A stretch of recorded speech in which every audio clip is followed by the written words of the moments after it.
Bem, galera do YouTube, hoje eu vou ensinar a vocês como alterar o plano de fundo do seu canal no YouTube. Bem, você vem em temas e cores,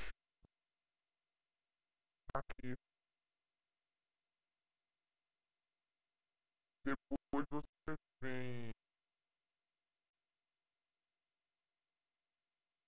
aí vai dar assim, você vem e mostrar opções avançadas.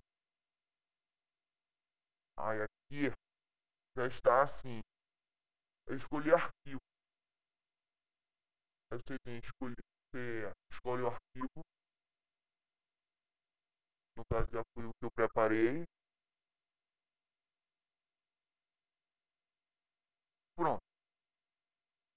Galera, uma coisa que vocês têm que aprender, e outros vídeos não dizem isso, é aqui em transparência do invocar lucro, você bota 100%. Aí aqui você vai botar 60%. Ou você bota nenhum, né? Porque aqui o que vai acontecer aí.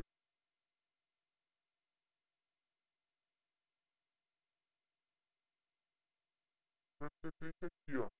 Vai ficar esse cinzinho aqui. Eu recomendo botar 60%, fica melhor. Bom, é isso aí. Espero que tenham gostado. E claro, depois é só salvar.